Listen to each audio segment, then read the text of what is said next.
ನಮಸ್ಕಾರ. ಆಸ್ಟ್ರೋ ಪೂಜಾ ಸಂಭವಾಮಿ ಜ್ಯೋತಿಷ್ಯ ಪರಿಹಾರಗಳ ಅಕ್ಷಯ ಪಾತ್ರೆ ವಿಶೇಷ ಕಾರ್ಯಕ್ರಮಕ್ಕೆ ಸ್ವಾಗತ.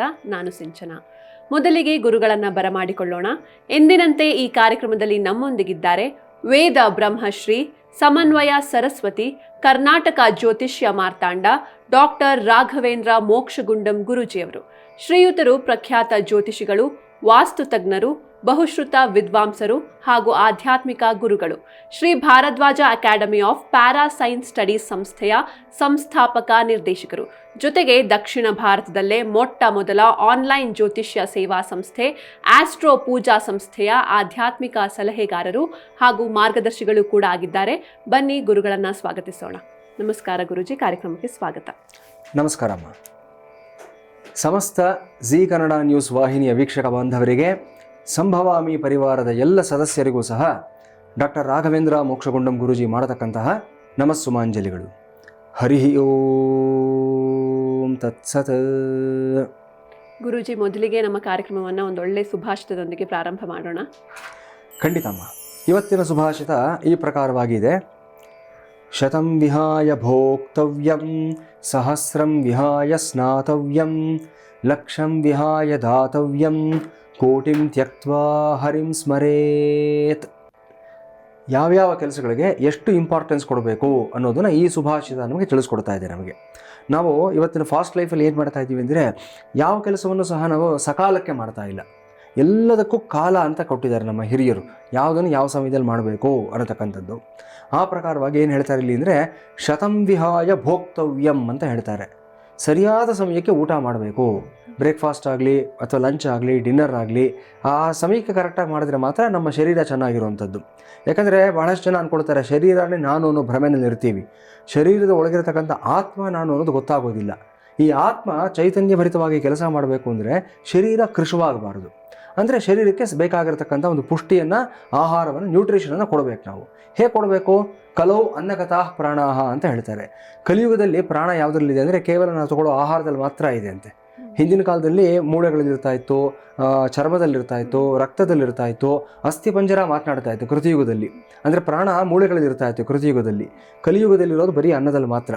3 ದಿವಸ ಊಟ ಮಾಡಿಲ್ಲ ಅಂದರೆ ಮನುಷ್ಯ ಇರೋದಕ್ಕಾಗೋದಿಲ್ಲ ಅವನು. ಸೊ ಕರೆಕ್ಟ್ ಟೈಮಿಗೆ ಊಟ ಮಾಡಬೇಕು ಅನ್ನೋದನ್ನು ಈ ಸುಭಾಷಿತ ನಮಗೆ ಮೊದಲನೇ ಹಂತದಲ್ಲಿ ತಿಳಿಸ್ಕೊಡ್ತಾ ಇದೆ.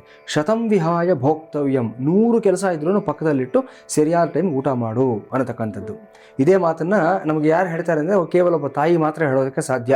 ಊಟ ಮಾಡಿದ್ಯಾ, ತಿಂಡಿ ತಿಂದ್ಯಾ ಇಲ್ವಾ ಅನ್ನೋದನ್ನು ಅದು ಇನ್ನೊಂದು ಸುಭಾಷಿತದಲ್ಲಿ ನನ್ನ ತಾಯಿಯ ಒಂದು ವೈಶಿಷ್ಟ್ಯವನ್ನು ಮತ್ತೆ ತಿಳಿಸ್ಕೊಡ್ತೀನಿ. ಅಲ್ಲೂ ಇದೇ ಮಾತೇ ಬರುತ್ತೆ. ಮಾತಾ ಸಮಂ ನಾಸ್ತಿ ಶರೀರ ಪೋಷಣಂ ಅಂತ ಹೇಳ್ತಾರೆ. ನಮ್ಮ ಶರೀರವನ್ನು ಪೋಷಣೆ ಮಾಡೋದಕ್ಕೆ ತಾಯಿ ಸಮಾನವಾಗಿ ಬೇರೆ ಯಾರೂ ಮಾಡೋದಿಲ್ಲ ಅಂತ. ಸೊ ಈ ಸುಭಾಷಿತದ ಮುಂದಿನ ಭಾಗ ನೋಡಿದ್ದಾದಲ್ಲಿ ಸಹಸ್ರಂ ವಿಹಾಯ ಸ್ನಾತವ್ಯಂ ಅಂತ ಹೇಳ್ತಾರೆ. ಸಕಾಲಕ್ಕೆ ಸ್ನಾನ ಮಾಡಬೇಕು. ಅದು ಊಟಕ್ಕಿಂತ ಸ್ನಾನಕ್ಕೆ ಹೆಚ್ಚಿನ ಪ್ರಾಧಾನ್ಯತೆಯನ್ನು ಕೊಟ್ಟಿದ್ದಾರೆ. 1000 ಕೆಲಸ ಇದ್ರೂ ಪಕ್ಕದಲ್ಲಿ ಇಟ್ಬಿಟ್ಟು ಸರಿಯಾದ ಟೈಮಲ್ಲಿ ಸ್ನಾನ ಮಾಡಿ ಅಂತ ಹೇಳ್ತಾರೆ. ಅದನ್ನೂ ಮಾಡೋದಿಲ್ಲ ಎಷ್ಟೋ ಜನ. ಯಾಕಂದರೆ ಎಂತೆಂತೆಲ್ಲ ಸಮಸ್ಯೆಗಳಾಗುತ್ತೆ ಅನ್ನೋದಕ್ಕೆ ಒಂದು ಸಣ್ಣ ಉದಾಹರಣೆ ಕೊಡ್ತೀನಿ. ಸೊ ಯಾರು ಅಂದರೆ ಎಲ್ರಿಗೂ ಗೊತ್ತಿರುವಂಥದ್ದೇ ಬಾಲಿವುಡ್ನ ಸುಪ್ರಸಿದ್ಧ ನಟ ಆಮೀರ್ ಖಾನ್ ಅಂತ. ಆತನ 2ನೇ ಹೆಂಡತಿ ಕಿರಣ್ ರಾವ್ ಅಂತ ಕೋರ್ಟ್ನಲ್ಲಿ ಆಕೆ ಓಪನ್ ಆಗಿ ಹೇಳಿದಾಳೆ ಈ ಮಾತನ್ನು. 3 ದಿವಸ ಸ್ನಾನ ಮಾಡಲ್ಲ ಇವನು, ಅಶುಚಿಯಾಗಿರ್ತಾನೆ. ನೋಡಿ, ನಾವು ಸರಿಯಾಗಿ ಸ್ನಾನ ಮಾಡದೆ ಹೋದರೆ ಸಂಬಂಧಗಳನ್ನು ಕೂಡ ಕಳ್ಕೊಳ್ಳೋಂಥ ಒಂದು ಹಂತಕ್ಕೆ ಹೋಗುತ್ತೆ ಅನ್ನೋದಕ್ಕೆ ಇದೊಂದು ಉದಾಹರಣೆ ಹೇಳ್ತಾ ಇದ್ದೀನಿ ನಾನು. ಇದೇ ಮಾತನ್ನು ಸಾವಿರಾರು ವರ್ಷಗಳ ಹಿಂದೆ ಸುಭಾಷಿತದಲ್ಲಿ ನಮ್ಮ ಋಷಿಮುನಿಗಳು ಹೇಳ್ಕೊಟ್ಟಿದ್ದಾರೆ ನಮಗೆ. ಸಹಸ್ರಂ ವಿಹಾಯ ಸ್ನಾತವ್ಯಂ, ಎಷ್ಟೇ ಕೆಲಸ ಇರಲಿ ಪಕ್ಕದಲ್ಲಿಡಿ, ಸರಿಯಾದ ಟೈಮಿಗೆ ಸ್ನಾನ ಮಾಡಿ ಅನ್ನತಕ್ಕಂಥದ್ದು. ಸೊ ಊಟಕ್ಕಿಂತ ಸ್ನಾನಕ್ಕೆ ಪ್ರಾಧಾನ್ಯತೆ ಕೊಟ್ಟಿದ್ದಾರೆ. ಸ್ನಾನಕ್ಕಿಂತ ಯಾವುದಕ್ಕೆ ಪ್ರಾಧಾನ್ಯತೆ ಕೊಟ್ಟಿದ್ದಾರೆ ಅಂದರೆ ಲಕ್ಷಂ ವಿಹಾಯ ದಾತವ್ಯಂ ಅಂತ ಹೇಳ್ತಾರೆ. ದಾನ ಮಾಡುವಂಥ ಸಂದರ್ಭ ಬಂದಾಗ ಲಕ್ಷ ಕೆಲಸಗಳಿದ್ದರೂ ಸಹ ಪಕ್ಕದಲ್ಲಿಟ್ಟು ದಾನ ಮಾಡಿಬಿಡಿ ಅಂತ ಹೇಳ್ತಾರೆ. ನಾವು ಎಷ್ಟೋ ಬಾರಿ ಹೇಳ್ತಾ ಇರ್ತೀವಿ, ಇವತ್ತು ಅಮಾವಾಸ್ಯೆ, ಇವತ್ತು ಅಕ್ಷಯ ತೃತೀಯ, ಇವತ್ತು ಏಕಾದಶಿ, ಇಂಥ ದಿವಸ ದಾನ ಮಾಡಿ ಅಂತ ಹೇಳುವಂಥದ್ದು. ದಾನ ಮಾಡಬೇಕಾದಾಗ 2 ಪ್ರಮುಖವಾದಂಥ ಅಂಶಗಳನ್ನು ಗಮನದಲ್ಲಿಟ್ಕೋಬೇಕು. ಒಂದು, ಸತ್ಪಾತ್ರರಿಗೆ ದಾನ ಮಾಡಬೇಕು. ಸೊ ಸತ್ಪಾತ್ರರು ಸಿಕ್ಕಿದಾಗ ನಾವು ದಾನ ಮಾಡಲಿಲ್ಲ ಅಂದರೆ ಯೋಗ್ಯರು, ಡಿಸರ್ವಿಂಗ್ ಪರ್ಸನ್ಸ್ ಅಂತ ಯಾರನ್ನ ಹೇಳ್ತೀವಿ ಅವ್ರನ್ನ ಸತ್ಪಾತ್ರರು ಅಂತ ಕರೀತಾರೆ ಶಾಸ್ತ್ರದಲ್ಲಿ. ಅಂಥವ್ರು ಸಿಕ್ಕಿದಾಗ ನಾವು ದಾನ ಮಾಡಲಿಲ್ಲ ಅಂತಂದರೆ ಮತ್ತೆ ಅಂಥ ವ್ಯಕ್ತಿ ಸಿಗ್ತಾರೆ ಅಂತ ಏನೂ ಗ್ಯಾರಂಟಿ ಏನೂ ಇಲ್ಲ.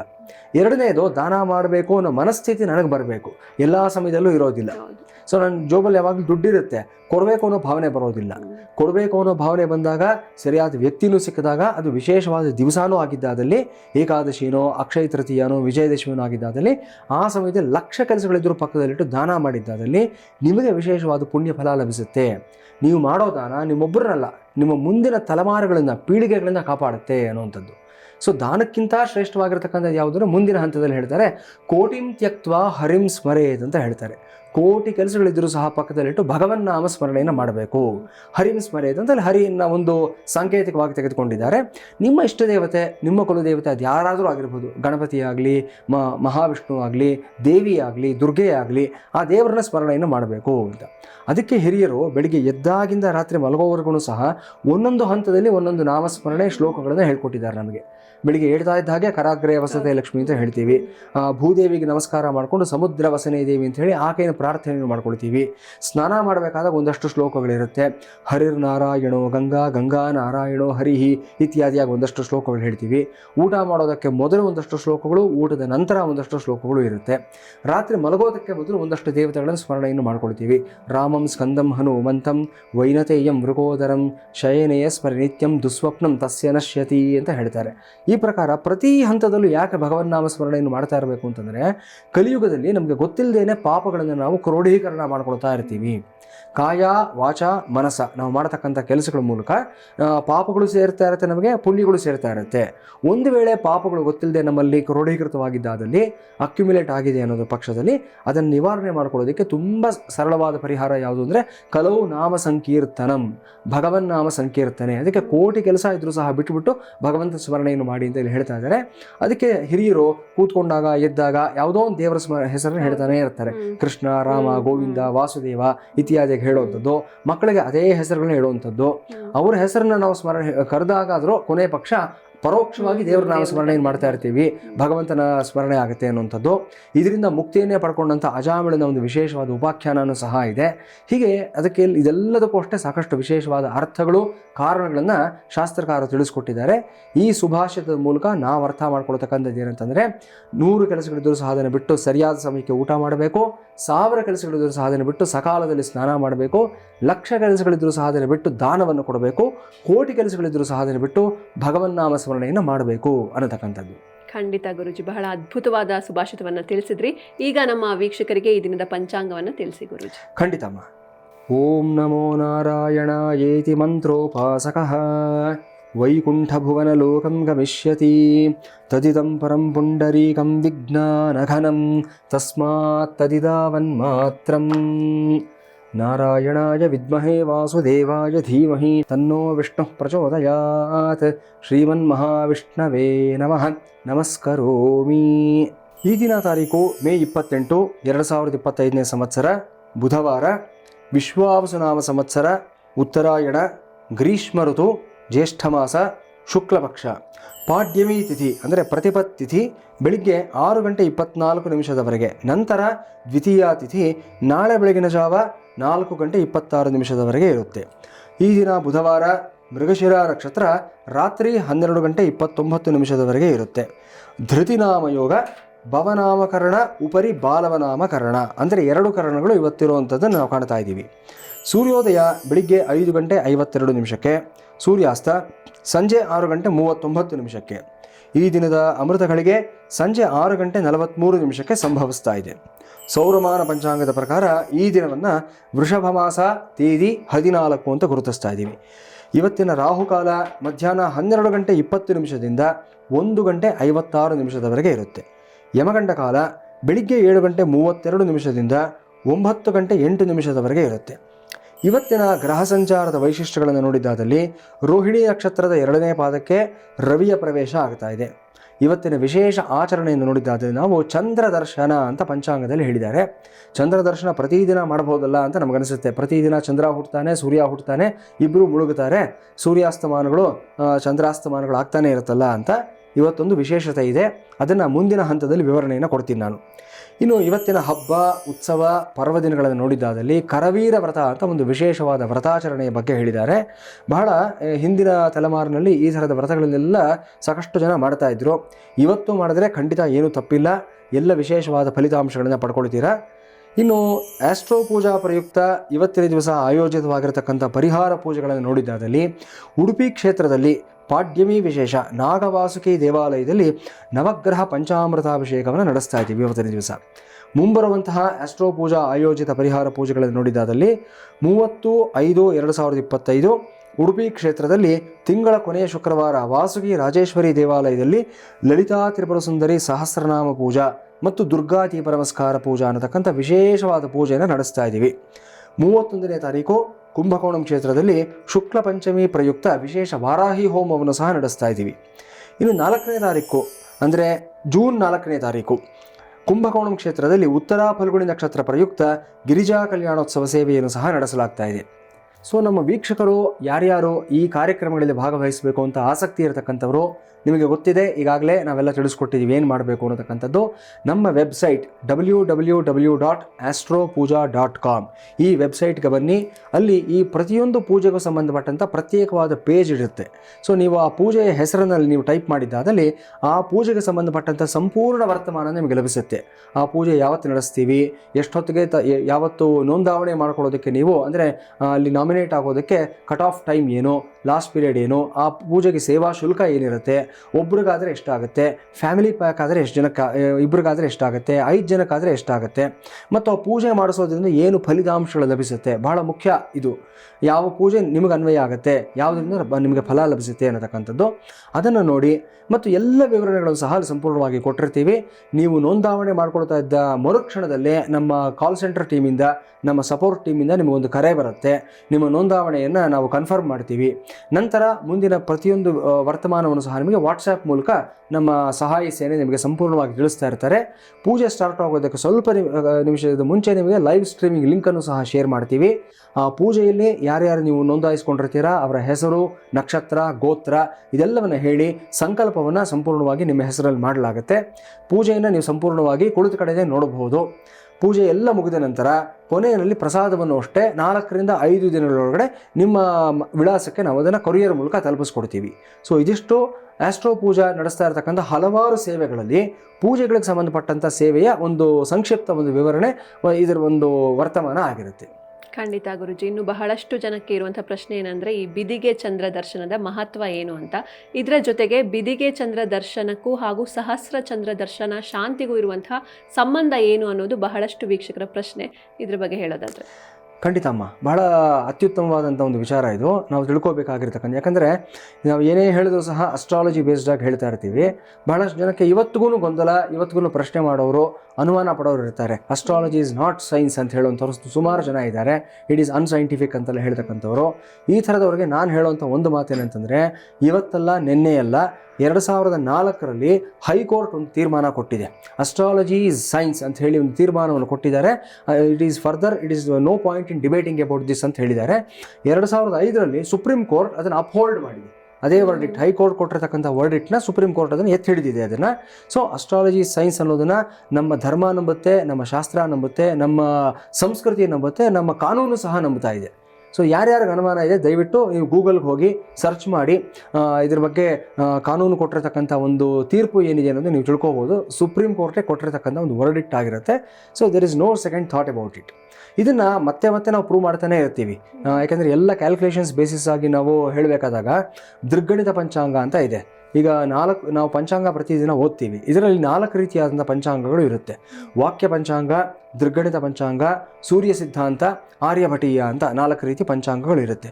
ಮುಹೂರ್ತಗಳನ್ನು ಫಿಕ್ಸ್ ಮಾಡಬೇಕಾದಾಗ ಈಗ ನಾನು ಪ್ರತಿದಿನ ಹೇಳ್ತೀನಿ ಏಕಾದಶಿ ಇಷ್ಟೊತ್ತವರೆಗೂ ಇರುತ್ತೆ, ಈ ನಕ್ಷತ್ರ ಇಷ್ಟೊತ್ತವರೆಗೂ ಇರುತ್ತೆ ಅಂತ. ಅದನ್ನು ತೀರ್ಮಾನ ಮಾಡೋದು ಯಾರು ಅಂದರೆ ದೃಗ್ಗಣಿತ ಪಂಚಾಂಗ ಆಗಿರುತ್ತೆ. ದೃಗ್ಗಣಿತ ಅಂದರೆ ಅಲ್ಲಿ ಗಣಿತ ಅಲ್ಲಿ ಹೆಸರನ್ನಲ್ಲೇ ಇದೆ. So mathematics and astronomy and science ಈ ಮೂರೂ ಸಹ ಅಸ್ಟ್ರಾಲಜಿನಲ್ಲಿ ಹಾಸುಹೊಕ್ಕಾಗಿರ್ತಕ್ಕಂಥದ್ದು. ಅದನ್ನು ಬಿಟ್ಟು ಯಾವುದೇ ಅಸ್ಟ್ರಾಲಾಜಿಕಲ್ ಕ್ಯಾಲ್ಕುಲೇಷನ್ಸ್ ಇರೋದಿಲ್ಲ. ನಾವೊಂದು ಮುಹೂರ್ತ ಫಿಕ್ಸ್ ಮಾಡಬೇಕಾದ್ರೂ ಅಷ್ಟೇ, ಅಥವಾ ನಾವೊಂದು ಜಾತಕದ ಒಂದು ತೀರ್ಮಾನ ಮಾಡಬೇಕಾದ್ರೂ ಅಷ್ಟೇ, ತುಂಬ ಆಳವಾದಂಥ ಕ್ಯಾಲ್ಕುಲೇಷನ್ಸ್ ಇರುತ್ತೆ. ಈಗ ಬಿದಿಗೆ ಚಂದ್ರ ದರ್ಶನದ ಬಗ್ಗೆ ನಾವು ಮಾತನಾಡ್ತಾ ಇದ್ದೀವಿ. ಸೊ ಸಹಸ್ರ ಚಂದ್ರ ದರ್ಶನಕ್ಕೂ ಬಿದಿಗೆ ಚಂದ್ರ ದರ್ಶನಕ್ಕೂ ಏನು ಲಿಂಕ್ ಅಂತ ನೀವು ಕೇಳಿದರೆ, ಇದರ ಹಿಂದೆ ಒಂದಿರತಕ್ಕಂಥ ಒಂದು ಸೈಂಟಿಫಿಕ್ ಆ್ಯಂಗಲ್ ಹೇಳೋದಕ್ಕೆ ನಾನು ಇಷ್ಟೆಲ್ಲ ವಿವರಣೆಯನ್ನು ಕೊಡಬೇಕಾಗಿ ಬಂತು.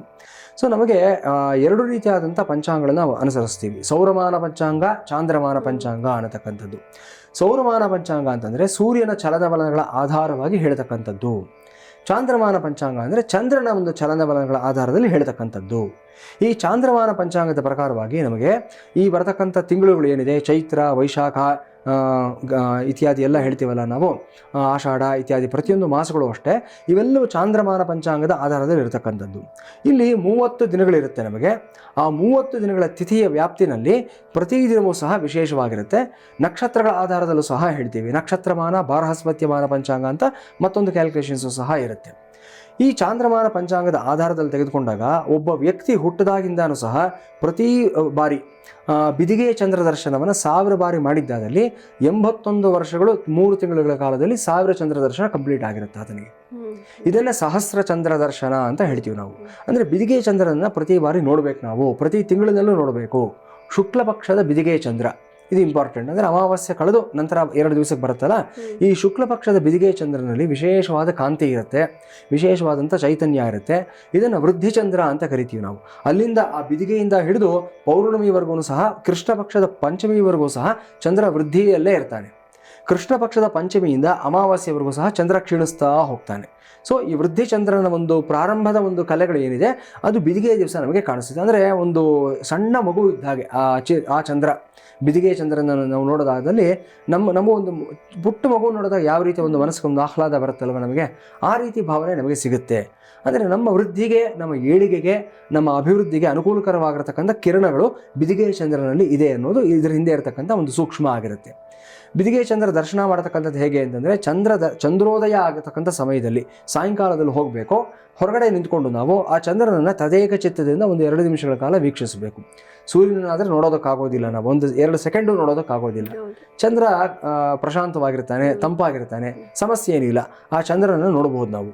ಅವತ್ತು ರಾತ್ರಿ 9:30-10 ಗಂಟೆ ಒಳಗೆ ಯಾವ ಸಮಯದಲ್ಲಾದರೂ, ಚಂದ್ರೋದಯದ ಸಮಯದಲ್ಲಿ ಆದ್ಯ ಹೋದ ಪಕ್ಷದಲ್ಲಿ ಯಾವ ಸಮಯದಲ್ಲಾದರೂ ಸರಿ ಹೊರಗಡೆ ಹೋಗಿ ನಿಂತ್ಕೊಂಡು ನೀವು ಚಂದ್ರನನ್ನು ವೀಕ್ಷಣೆಯನ್ನು ಮಾಡಿ. ಸುಮ್ಮನೆ ನೋಡಿ, ಇನ್ನೇನು ಮಾಡಬೇಕಾಗಿಲ್ಲ. ಆ ಚಂದ್ರನ ವೀಕ್ಷಣೆಯನ್ನು ಮಾಡಿ ನಿಮಗೆ ಬಂದಿದ್ದಾದಲ್ಲಿ ಚಂದ್ರನಿಗೆ ಸಂಬಂಧಪಟ್ಟಂಥ ಶ್ಲೋಕಾನೋ, ದಧಿಶಂಕತುಷಾರಾಭಂ ಕ್ಷೀರೋದಾರ್ಣವ ಸಂಭವಂ ನಮಾಮಿ ಶಶಿನಂ ಸೋಮಂ ಶಂಭೋರ್ಮಕುಟಭೂಷಣಂ ಅಂತ ಚಂದ್ರನದೊಂದು ವಿಶೇಷವಾದ ಶ್ಲೋಕ ಇದೆ. ಆ ಶ್ಲೋಕ ಆಗಲಿ, ಮಂತ್ರ ಆಗಲಿ, ಅದು ಓಂ ಚಂದ್ರಾಯ ನಮಃ, ಓಂ ಚಂದ್ರಮಸೇ ನಮಃ, ಓಂ ಸೋಮಾಯ ನಮಃ, ಸೋಮಾಯ ನಮಃ, ಈ ರೀತಿ ಚಂದ್ರನ ಹೆಸರುಗಳನ್ನು ನೀವು ವಿಶೇಷವಾಗಿ ಒಂದು 10 ಬಾರಿ ಪಾರಾಯಣವನ್ನು ಹೇಳ್ಕೊಳ್ತಕ್ಕಂಥದ್ದು ಆ ಚಂದ್ರನ ವೀಕ್ಷಣೆಯನ್ನು ಮಾಡ್ತಾ. ಇದನ್ನು ಮಾಡೋದ್ರಿಂದ ನಮಗೇನಾಗುತ್ತೆ ಅಂದರೆ, ಮೊದಲನೇದಾಗಿ ಆರೋಗ್ಯ ವೃದ್ಧಿ ಆಗುತ್ತೆ. ಎರಡನೇದಾಗಿ ದೇಹದಲ್ಲಿ ಕಾಂತಿ ಜಾಸ್ತಿ ಆಗ್ತಾ ಹೋಗುತ್ತೆ. ನಮಗೆ ಚಂದ್ರಕಿರಣಗಳು ನಮ್ಮ ಮೇಲೆ ಬಿದ್ದಾಗ ನಮ್ಮ ಶರೀರದಲ್ಲಿ ಕಾಂತಿ ಜಾಸ್ತಿ ಆಗ್ತಾ ಹೋಗುತ್ತೆ. ಜೊತೆಗೆ ಮನಸ್ಸು ಪ್ರಫುಲ್ಲವಾಗ್ತಾ ಹೋಗುತ್ತೆ. ನಮಗೆ ಮನಸ್ಸು ಯಾವಾಗಲೂ ಪ್ರಶಾಂತವಾಗಿರುತ್ತೆ. ಆ ಸಕಾರಾತ್ಮಕವಾದಂಥ ಒಂದು ಭಾವನೆ ಏನಿದೆ ಮುಂದಿನ 24 ಗಂಟೆಗಳವರೆಗೂ ಸಹ ನಿಮ್ಮಲ್ಲಿರುತ್ತೆ. ಸೊ ಅವತ್ತು ರಾತ್ರಿಯಿಂದ ಹಿಡಿದು ಅವತ್ತು ಸಂಜೆಯಿಂದ ಹಿಡಿದು ತದಿಗೆ ಚಂದ್ರನ ಉದಯ ಆಗೋವರೆಗೂ ಸಹ, ತದಿಗೆ ಚಂದ್ರೋದಯ ಆಗೋವರೆಗೂ ಸಹ ನಿಮಗೆ ವಿಶೇಷವಾದಂಥ ಕಾಂತಿ, ಒಂದು ಪಾಸಿಟಿವಿಟಿ ನಿಮ್ಮಲ್ಲಿ ತುಂಬಿರುತ್ತೆ. ಈ ಪ್ರಯತ್ನವನ್ನು ಪ್ರತಿ ತಿಂಗಳು ಬಿದಿಗೆ ದಿವಸ ನೀವು ಮಾಡ್ಕೊಳ್ತಾ ಹೋಗಿದ್ದಾದಲ್ಲಿ 81 ವರ್ಷ 3 ತಿಂಗಳ ಕಾಲ ಹೆಚ್ಚು ಕಡಿಮೆ ಆಗೋ ಸಮಯಕ್ಕೆ 1000 ಬಾರಿ ಚಂದ್ರನ ದರ್ಶನ ಮಾಡಿದಾಗುತ್ತೆ. ಇದನ್ನೇ ಸಹಸ್ರ ಚಂದ್ರ ದರ್ಶನ ಶಾಂತಿ ಅಂತ ಹೇಳಿ ಆ ವಯಸ್ಸಿನಲ್ಲಿ ಮಾಡಿಸ್ತಾರೆ. ಮನುಷ್ಯನಿಗೆ ಶಾಂತಿಗಳನ್ನು ಹೆಚ್ಚು ಕಡಿಮೆ 50-55ನೇ ವಯಸ್ಸಿಂದನೂ ಸಹ ಮಾಡ್ಕೊಳ್ತಾ ಹೋಗಬೇಕಾಗುತ್ತೆ. ಆದರೆ ಪ್ರಮುಖವಾಗಿ ಮಾಡಬೇಕಾಗಿರ್ತಕ್ಕಂಥದ್ದು 60ನೇ ವರ್ಷದ ಒಂದು ಶಾಂತಿ, ಉಗ್ರರಥ ಶಾಂತಿ ಅಂತ ಹೇಳ್ತಾರೆ. ಇದನ್ನು ಷಷ್ಠಿ ಪೂರ್ತಿ ಶಾಂತಿ ಅಂತಲೂ ಸಹ ಹೇಳ್ತಾರೆ. ಬಹಳಷ್ಟು ಜನ ನಮ್ಮ ವೀಕ್ಷಕರು ಅಥವಾ ನಮ್ಮ ಹತ್ರ ಕನ್ಸಲ್ಟೇಷನ್ಸ್ಗೆ ಬರುವಂಥವರು ಅವರು 60ರ ಆಸುಪಾಸಿನಲ್ಲಿ ಅವರಾಗಲಿ ಅವ್ರ ತಂದೆ ತಾಯಿಗಳಾಗಲಿ ಇದ್ದಾಗ ನಾವು ಹೇಳ್ತೀವಿ, ನೋಡಪ್ಪ ಈ ಸಮಯದಲ್ಲಿ 60 ವರ್ಷ ಶಾಂತಿ ಮಾಡಿಸ್ಕೋಬೇಕಾಗುತ್ತೆ ನಿಮ್ಮ ತಂದೆಗೆ, ಅಥವಾ ನೀವೇ ಮಾಡಿಸ್ಕೋಬೇಕು ಅಂತ ಹೇಳಿದಾಗ ತುಂಬ ಜನ ಹೇಳೋ ಮಾತು ಕಾಮನ್ ಆಗಿ ಏನಂದರೆ, ಅಯ್ಯೋ ನಮ್ಮನೇಲಿ ಪದ್ಧತಿ ಇಲ್ಲ, ನಮ್ಮನೇಲಿ ಮುಂಚೆಯಿಂದ ಬಂದಿಲ್ಲ, ಇದು ಮಾಡಿಕೊಂಡ್ರೆ ಸಮಸ್ಯೆ ಆಗಿಬಿಡುತ್ತೆ ನಮಗೆ. ಈ ಮಾತುಗಳನ್ನು ತುಂಬ ಜನ ಹೇಳ್ತಾರೆ. ದಯವಿಟ್ಟು ವೀಕ್ಷಕರೇ, ಈ ಥರದ ಭ್ರಮೆಗಳನ್ನು ತಲೆಗೆ ಇಟ್ಕೊಳ್ಳೋಕ್ಕೆ ಹೋಗಬೇಡಿ. ಒಂದು ಪೂಜೆಯನ್ನು ಮಾಡಿಸೋದ್ರಿಂದ ಖಂಡಿತ ನಿಮಗೆ ಕೆಡಕಾಗೋದಿಲ್ಲ, ಯಾವುದೇ ಅನುಮಾನ ಬೇಡ. ಯಾರಿಗೋ ಕಾಕತಾಳೀಯ ಆಗಿರ್ಬೋದು, ನಿಮ್ಮ ಮನೆಯಲ್ಲಿ ನಿಮ್ಮ ವಂಶದಲ್ಲಿ ಯಾರಿಗೋ ಒಬ್ಬರಿಗೆ 60ನೇ ವರ್ಷ ಶಾಂತಿನೋ 70ನೇ ವರ್ಷ ಶಾಂತಿನೋ ಮಾಡಿದ್ದು ಒಂದು 3 ತಿಂಗಳಿಗೋ 6 ತಿಂಗಳಿಗೋ ಅವ್ರಿಗೇನೋ ಹೆಲ್ತ್ ಪ್ರಾಬ್ಲಮ್ ಆಗಿರ್ಬೋದು. ಇದನ್ನು ಕೋರಿಲೇಟ್ ಮಾಡತಕ್ಕಂಥದ್ದು ಖಂಡಿತವಾಗ್ಲೂ ಬುದ್ಧಿವಂತಿಕೆ ಅಲ್ಲ. ದಯವಿಟ್ಟು ಆ ಥರ ಮಾಡೋದಕ್ಕೆ ಹೋಗಬೇಡಿ. ಯಾಕಂದರೆ ಹಾಗಿದ್ದಾದ ಪಕ್ಷದಲ್ಲಿ ಶಾಸ್ತ್ರದಲ್ಲಿ ಆ ಶಾಂತಿಗಳನ್ನು ಹೇಳ್ತಾನೆ ಇರಲಿಲ್ಲ ನಿಮಗೆ.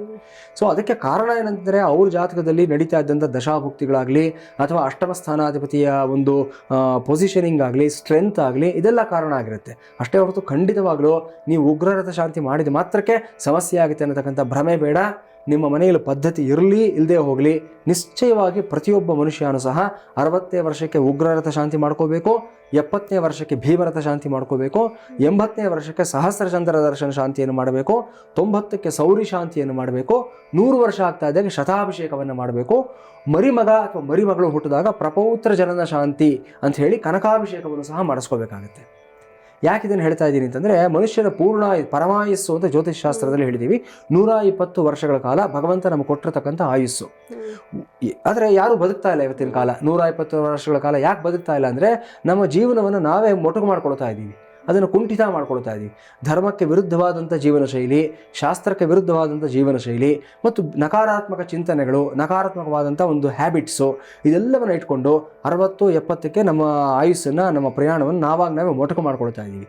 ನಮ್ಮ ಉದ್ದೇಶ ಪ್ರತಿಯೊಬ್ಬ ಭಾರತೀಯನು, ಪ್ರತಿಯೊಬ್ಬ ಸನಾತನ ಧರ್ಮದ ಅನುಸಾರಕರು ಸಹ 120 ವರ್ಷಗಳನ್ನು ಜೀವಿಸ್ತಕ್ಕಂಥ ಪರಮಾಯುಸ್ಸನ್ನು ಹೊಂದಿದಂಥ ವ್ಯಕ್ತಿಗಳಾಗಬೇಕು ಅನ್ನತಕ್ಕಂಥದ್ದು.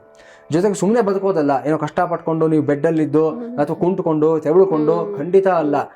ನೀವು ನಿಮ್ಮ ಮೇಲೆ ನೀವು ಡಿಪೆಂಡ್ ಆಗಿರ್ಬೇಕು. ನೀವು ಯಾರ ಮೇಲೂ ಅವಲಂಬಿಸಿರಬಾರ್ದು. 120 ವರ್ಷಗಳ ಕಾಲ ಪೂರ್ಣಾಯುಸ್ಸನ್ನು, ಪರಮಾಯುಸ್ಸನ್ನು, ಸಾರ್ಥಕ ಜೀವನವನ್ನು ನೀವು ಸಾಗಿಸ್ಬೇಕು. ನೀವು ಆ ಥರ ಆಗಬೇಕು ಅಂದರೆ ಸಕಾಲಕ್ಕೆ ಶಾಂತಿಗಳಿಂದ ಮಾಡ್ಕೊಳ್ತಾ ಹೋಗಬೇಕಾಗತ್ತೆ.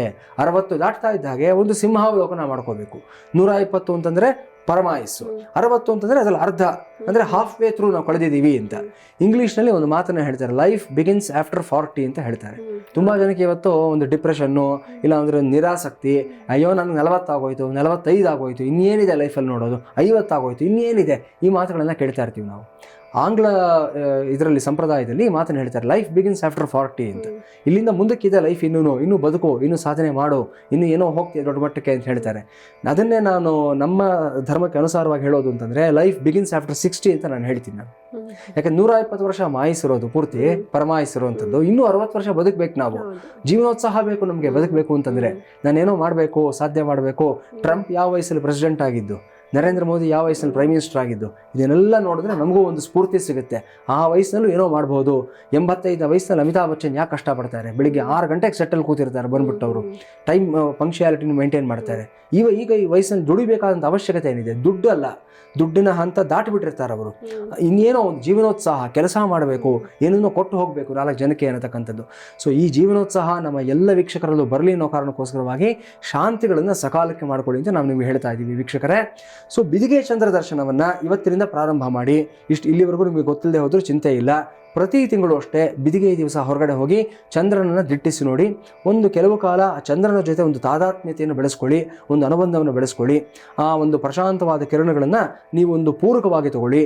ಇದನ್ನು ಪ್ರತಿದಿನ ಪ್ರಾಕ್ಟೀಸ್ ಮಾಡ್ತಾ ಹೋಗಿದ್ದಾದಲ್ಲಿ ನಿಮ್ಮ ಮುಖದಲ್ಲಿ ಕಾಂತಿ, ವರ್ಚಸ್ಸು, ನಿಮ್ಮ ಆಲೋಚನಾ ವಿಧಾನ ಎಲ್ಲವೂ ಬದಲಾವಣೆ ಆಗ್ತಾ ಹೋಗುತ್ತೆ. ಯಾವುದೇ ಅನುಮಾನ ಇಲ್ಲ. 6ರಿಂದ 8 ತಿಂಗಳು ಈ ಪ್ರಾಕ್ಟೀಸನ್ನು ಮಾಡಿ ವಿಶೇಷವಾದಂಥ ಒಂದು ಬದಲಾವಣೆಯನ್ನು ನೀವೇ ಕಂಡುಕೊಳ್ತೀರಾ. ಹಾಗೆ 80 ವರ್ಷ ಕಾಲ ಬರ್ತಾ ಇದ್ದಾಗೆ ನೀವೆಲ್ಲರೂ ಸಹ ಸಹಸ್ರ ಚಂದ್ರ ದರ್ಶನ ಶಾಂತಿಯನ್ನು ಪಡ್ಕೊಳ್ತಕ್ಕಂಥ ಭಾಗ್ಯಶಾಲಿಗಳಾಗಲಿ ಅಂತ ನಾನು ಈ ಮೂಲಕ ಹಾರೈಸ್ತಾ ಇದ್ದೀನಿ.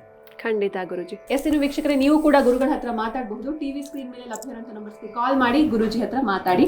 ಗುರುಜಿ ಒಬ್ರು ಕಾಲರ್ ಇದ್ದಾರೆ, ಸುಬ್ರಹ್ಮಣ್ಯ ಅಂತ, ಮಾತಾಡ್ಸೋಣ. ಖಂಡಿತ. ನಮಸ್ತೆ ಸರ್. ಮೇಡಮ್ ನಮಸ್ತೆ ಮೇಡಮ್. ನಮಸ್ತೆ ಸರ್, ಗುರುಗಳಿದ್ದಾರೆ, ಮಾತಾಡಿ. ಹಲೋ, ಹೇಳಿ ಸುಬ್ರಹ್ಮಣ್ಯ ಅವರೇ. ಸರ್ ನಮಸ್ತೆ ಸರ್. ನಮಸ್ತೆಪ್ಪ. ಏನು ಕೆಲಸ ಮಾಡ್ಕೊಂಡಿದ್ದೀರಾ ನೀವು?